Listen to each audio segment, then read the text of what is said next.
how government policy prioritizes newcomers while Canadians foot the bill. For years, everyday Canadians have been watching their quality of life rapidly erode. We are standing in mile-long lines for basic entry-level jobs, watching our adult children trapped in our basements because rent is unpayable, and seeing local seniors wait a decade for affordable housing. We are constantly told by corporate media and federal officials that this is just the global economy or an unfortunate reality of inflation. But when you pull back the layers of actual government administration, a much darker reality emerges. Our government has built a parallel safety net that actively prioritizes newcomers, uses our own tax dollars to price us out of the job market, and drives up the price of everything we buy. Here is the exact breakdown of how the system is rigged against the people who built it. 1. The job market loophole, subsidizing our own unemployment. The single most frustrating thing a Canadian worker can experience is applying for dozens of local jobs and never getting a call back, while watching non-citizens fill the positions. This isn't a coincidence. It is an engineered financial disadvantage. The wage subsidy distortion. Through programs like the Federal Pathways to Employment for Newcomers and various settlement agency grants, the government provides targeted wage subsidies to businesses. The unfair math. Under these programs, the government will use taxpayer dollars to pay 50% to 70% of a newcomer's wages for their first few months on the job to help them get Canadian experience. The result? A local business owner faces a simple choice: hire a Canadian citizen and pay 100% of their wage out of pocket, or hire a subsidized newcomer and get the labor for a fraction of the cost. The Canadian worker is priced out of their own local economy by their own tax dollars. Wage suppression. By flooding the market with workers whose employment is subsidized by the state, major corporations don't have to raise baseline wages to attract local talent. It keeps wages stagnant for everyone. 2. The housing priority trap. Emergency over endurance. The New Brunswick affordable housing waitlist is sitting in an all-time record high of roughly 14,000 households. Many Canadians have been waiting years, sometimes over a decade, just for a callback. Yet newly arrived families are routinely placed into units ahead of them. The death of first come, first served. Housing authorities no longer use a chronological list. They use a point-based vulnerability index. How newcomers skip the line.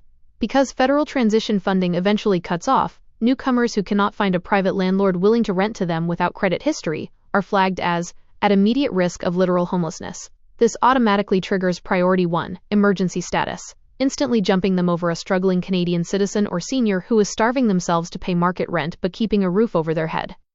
The system rewards sudden crisis and punishes long-term resilience. The taxpayer-funded concierge service. When a local Canadian faces eviction, they must navigate the cold bureaucracy of social development entirely alone.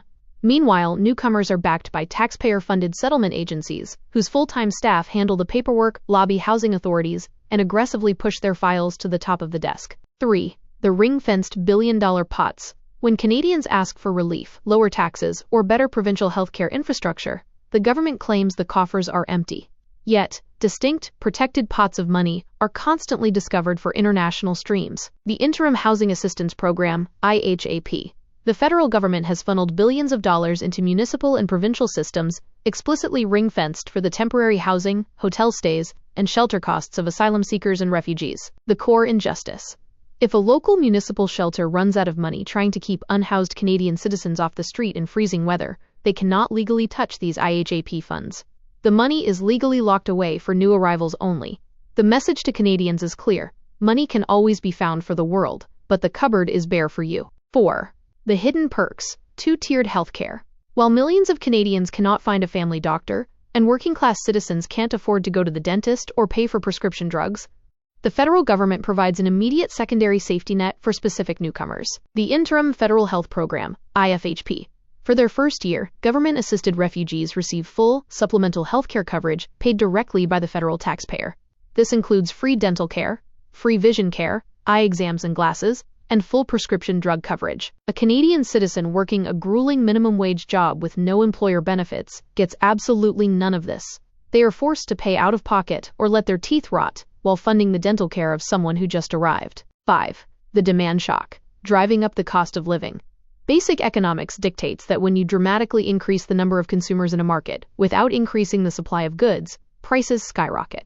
By pushing immigration and temporary streams to historic levels over the last few years, the government created an artificial demand shock that hit everyday Canadians right in the wallet. Rent and mortgage inflation. Thousands of new families competing for the exact same limited number of apartments drove rental prices to astronomical heights. This housing bubble forced the Bank of Canada to keep interest rates higher for longer, causing local Canadian homeowners' mortgage payments to explode. Infrastructure crushing. Our hospitals, clinics, and schools were already at a breaking point.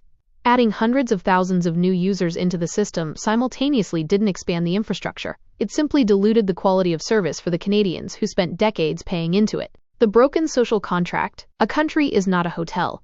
It is a nation-state built on a fundamental social contract. A government's primary, uncompromised duty is supposed to be to its own citizens, the people who live there, paid the taxes, built the infrastructure, and followed the rules. When a governing class flips that contract on its head, using the working class's taxes to subsidize their own unemployment, box them out of affordable housing, and inflate the cost of their daily lives, it is not humanitarianism. It is an administrative betrayal of the highest order. Canadians have every right to refuse to sit quietly at the back of the line in their own country. It's time to demand a system that puts its own taxpayers first, without apology.